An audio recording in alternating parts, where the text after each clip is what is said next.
apoio ele requer 3 reações de apoio. 3 reações de apoio. Ele é um dos apoios mais rígidos que existem, tá? Por exemplo, vocês já viram o suporte de um vídeo. A gente não chama que ele vai chumbar na parede, não é? Esse termo chumbar quer dizer engastar. Está totalmente embutido na parede. Um suporte como aquele, ele está totalmente fixo. O apoio não tem nenhum tipo de movimento, nem vertical, nem horizontal, nem rotaciona, ele está chumbado na parede. Ok?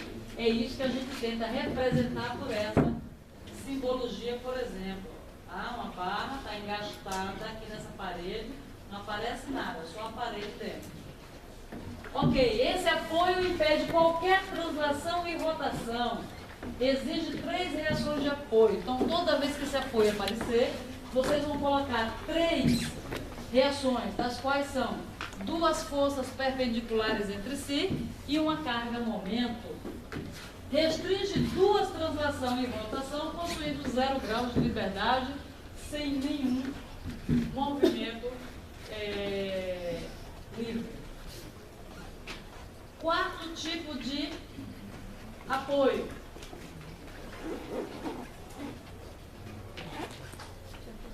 Quarto tipo de apoio. Vamos lá, reza e vai.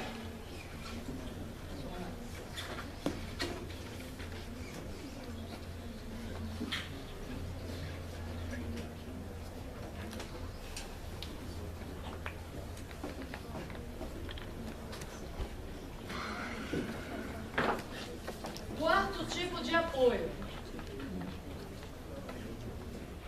Engastamento deslizante ou de segundo gênero. A simbologia dele é essa daí. Esse apoio é de segundo gênero, ou seja, possui 2 reações de apoio, uma força sempre perpendicular ao plano de apoio e uma carga-momento. Ok? Impede rotação e translação na direção perpendicular ao plano de apoio, exige 2 reações e 1 grau de liberdade. Observe que aqui na vertical está solta. A rodinha, lembra do macete da rodinha. Aonde ele está solto é porque não tem reação de apoio neste sentido. Beleza? Ok, nos livros mais novos a simbologia é dada por essa conexão aqui, tá? Feito um colar. Esse colar, ele está livre nessa direção, tá vendo? Para se mover nessa direção. E ele permite esse tipo de movimento aqui, ó, rotacionar em torno desse eixo. Ok? Beleza, pessoal, o que eu mostrei para vocês agora, esses 4 tipos de apoio, são meramente simbólicos. É o que a gente usa na sala de aula, é o que a gente usa no escritório de projeto, tá? Porque a gente precisa identificar. Mas vamos agora fazer uma analogia entre o real e aqueles 4 símbolos de apoios que eu mostrei para vocês. Por exemplo, esse daqui, ó. Eu tenho uma barra de concreto que está apoiada sobre um dente. Pergunto, essa barra pode se deslocar na horizontal? Pode. Não pode? Ela pode se deslocar aqui na vertical? Não, o dente não deixa. Correto? Então, se o dente não deixa, é porque esse dente está servindo como se fosse um apoio de primeiro gênero. Entenderam? Tá? Então, é porque existe uma força reativa aqui, tá? Que não deixa de se movimentar nessa direção. Esse segundo exemplo aqui, eu tenho essa barra horizontal aqui, tá? Que está apoiada sobre esse pilar, mas ela está toda parafusada. Existe algum deslocamento vertical ou horizontal dessa barra? Uma vez que ela está parafusada, não vai acontecer nenhum deslocamento. Significa que esse tipo de apoio aqui, ele funciona como sendo um apoio de segundo gênero. Está preso na direção vertical e na direção horizontal. Ok? Oi? Ele sendo um apoio de segundo gênero, então é correto dizer que ele tem um movimento possível? Tem, um movimento possível. Qual seria o caso? A gente diz 1 grau de liberdade, né? Bem, se uma força mais forte do que o planejado tiver em um dos lados dessa barra horizontal aqui, essa coisa pode pender de um lado para o outro, ou seja, ela pode girar nesse sentido aqui. Tá? Ela está solta. Tem gente que diz assim, peraí, então se o engaste é um apoio mais rígido, o ideal seria engastar tudo. Fica tudo rígido, nada se mexe, tudo está resolvido. Gente, usar o engaste desnecessariamente é um perigo. Tá? A estrutura, ela precisa de espaço para se deformar. Por exemplo, essa sala de aula, a laje dela é muito extensa. Provavelmente eu devo ter uma viga ali embaixo, devo ter uma viga ali e aqui. Essa área aqui, que é a laje que está apoiada nessas vigas, é muito extensa. Se as pessoas começam a se movimentar nessa sala, vocês certamente sentem a laje fazer isso. Vocês já sentiram? Outro local, outra estrutura que se vibra muito e se deforma muito. Escada. Fica na hora do intervalo ali, naquela partezinha central, embaixo da escada, conversando com um colega, enquanto todos sobem e descem para ali na hora do intervalo. Você sente a escada vibrar. As estruturas precisam de espaço para se deformar. Isso é normal, é natural. Agora, obviamente, o engenheiro ele tem que calcular até quanto que essa deformação é possível. Tá?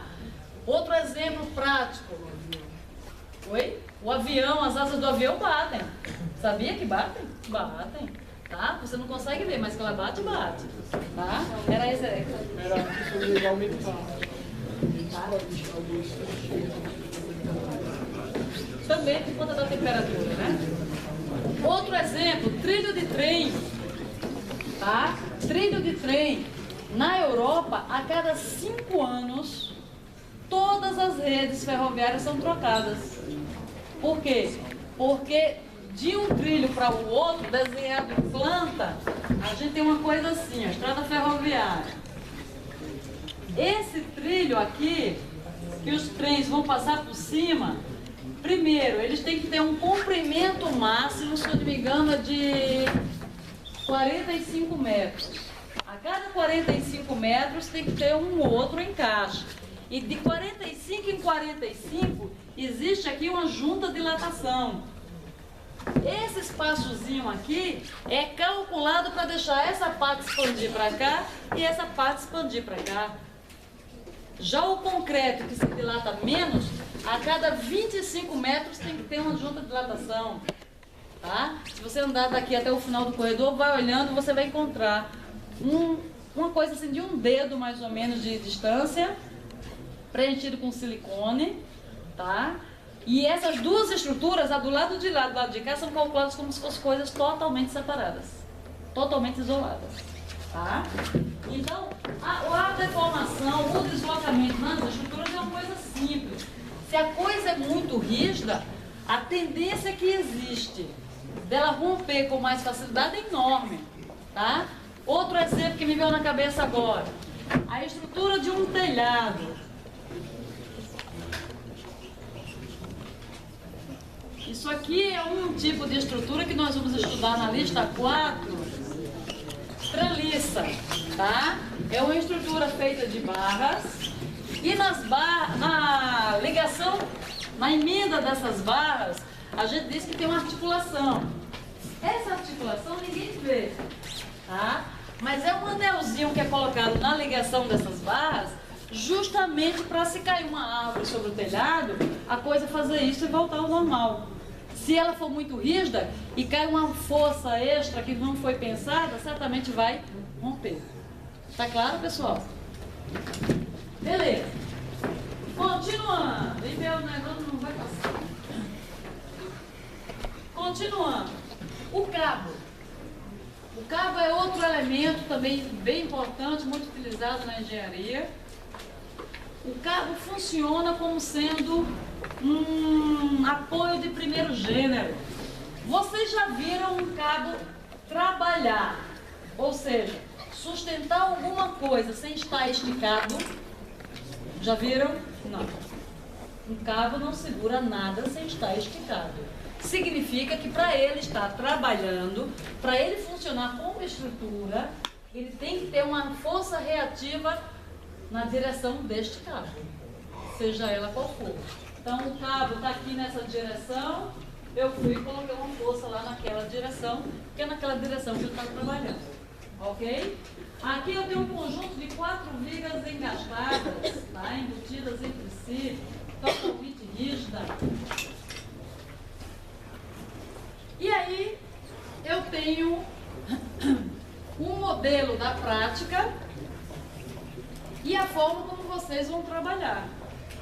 Tá? Para você não ficar uma coisa tão superficial, vocês saberem por que é que a gente trabalha com figurinhas. De onde vem essas figurinhas? Todas essas figurinhas que vocês vão ver na lista 1, na lista 2, na lista 3, existe uma coisa real que poderia ser representada por aquela figura. Tá? É só colocar a imaginação para funcionar que tem. Por exemplo, essa daqui, ó. Tá? Eu tenho aqui uma viga horizontal que está apoiada sobre esse dente. Observe que esse dente tem um anteparo na vertical e outro na horizontal. Ou seja, esse ponto não se mexe. Correto? Certo, pessoal? Não se mexe. Já esse aqui, a gente só colocou um anteparo na vertical. Não tem apoio na horizontal. E aí, vai se mexer? Quando a gente chama estrutura de corpo rígido, quer dizer que toda a estrutura acompanha o movimento. Olha só. Imagina uma estrutura de trampolim. Tá? O trampolim, uma pessoa, uma carga que esteja sobre o trampolim, ele vai fazer isso aqui. O trampolim não, porque o material é flexível. Vamos pensar numa viga mesmo, sem apoio aqui nessa lateral. Tá? Qual é o tipo de deformação de uma barra como essa? Uma força aqui, ela tende a fazer isso na barra. Concordam? Pergunto, observe que toda a viga veio, ó. Não vem? Não pode ser assim. Não pode vir um pedaço, ou então ficar um pedaço reto e o outro fazer assim. Pode fazer assim? Não pode. Não é chiclete, não é? Então, a gente chama corpo rígido quando todo ele acompanha o movimento. Tá? Eu estou dizendo isso por quê? Porque se esse ponto aqui eu estou assegurada que ele não vai andar, nem na vertical nem na horizontal, esse daqui também não vai. Ok? Então, são essas coisas que nos permitem, quando a gente calcula uma estrutura, não exceder os números de apoios desnecessários, provocando uma rigidez maior do que deveria na estrutura. Tá claro, pessoal? Ok, então vamos lá. Sobre esta barra horizontal, existem 3 coisas apoiadas sobre ela. Essas 3 coisas se transformaram, no meu exemplo fictício, em forças concentradas.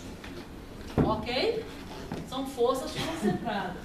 Esse apoio que restringe o movimento em 2 direções passou a ser aquele apoio de segundo gênero, o pino.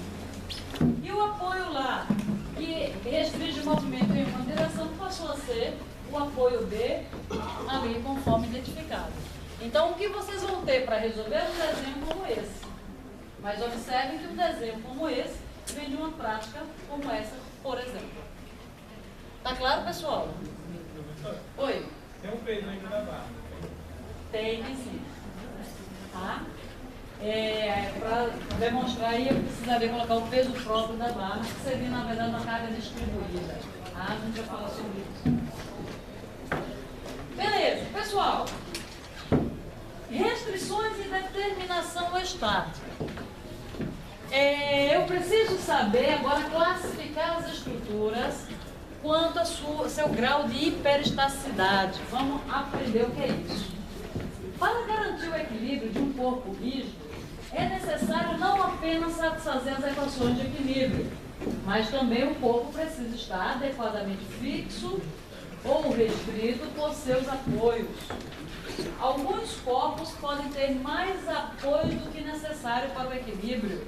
É quando eu aumento a rigidez, muitas vezes desnecessariamente, enquanto outros podem não ter os suficientes, ou podem ter os suficientes, mas não estão arranjados de uma forma correta.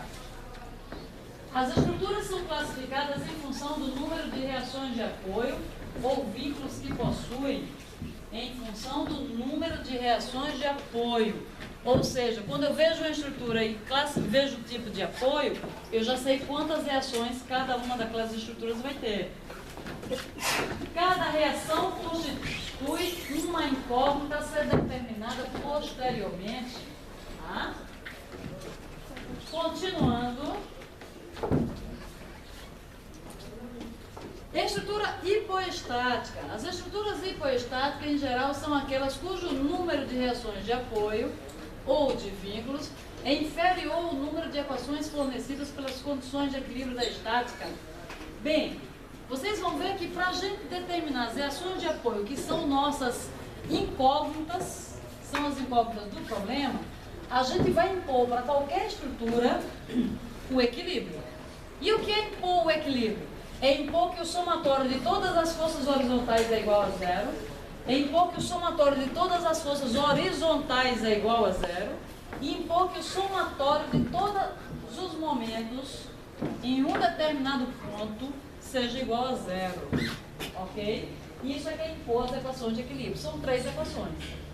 Forças horizontais igual a zero, verticais igual a zero e somatório do momento igual a zero. 3 equações. Ok, então conforme definição, as estruturas hipoestáticas são aquelas em que o número de reações de apoio é menor do que 3. 3 equações de equilíbrio. Claro? Por exemplo, essa barra aqui, ó, carregada, eu tenho um apoio de primeiro gênero, outro apoio de primeiro gênero, 2 reações. Essa é considerada hipoestática. Em alguns casos, um corpo pode ter menos forças reativas do que equações de equilíbrio. A gente diz que ela é parcialmente vinculada e, em geral, essas estruturas não são consideradas estáveis. Devem ser, inclusive, evitadas em projetos de estruturas. Tá? Observe por que essa estrutura aqui desse exemplo é considerada instável. Ela é considerada instável porque ela está totalmente solta na horizontal. Ninguém prendeu ela na horizontal. Está totalmente solta, então ela é considerada instável. Estruturas isostáticas. Em geral, são aquelas cujo número de reações de apoio ou vínculos é igual ao número de equações de equilíbrio, ou seja, é quando uma estrutura tem 3 reações de apoio, porque são 3 equações de equilíbrio, então iso, igual. Este fato não é uma garantia de que a estrutura esteja completamente vinculada, ou que as reações sejam estaticamente determinadas, ou que a estrutura seja totalmente estável. Pode ser que uma estrutura que tenha 3 equações de equilíbrio venha a ser uma estrutura instável. Como? Se esses apoios foram colocados indevidamente. Tá? São consideradas estáveis, porém deve-se tomar cuidado com a colocação adequada dos apoios. Uma restrição imprópria pode levar à instabilidade. E o que é uma restrição imprópria? Por exemplo, se você colocar numa estrutura todas as forças reativas paralelas entre si, você vai ver que ela não vai estar estável não. Tá? Aqui eu tenho um apoio de segundo gênero, apoio de primeiro gênero, é uma estrutura isostática, 3 reações, portanto, ela é considerada estável, não tem nenhuma instabilidade sobre ela. Por último, são as estruturas hiperestáticas. As estruturas hiperestáticas são aquelas cujo número de reações de apoio ou vínculos é superior ao número de equações fornecidas pela condição de equilíbrio da estática, ou seja, quando uma estrutura tiver mais do que 3 reações de apoio. São consideradas hiperestáticas. Bem, e aí, como é que fica a questão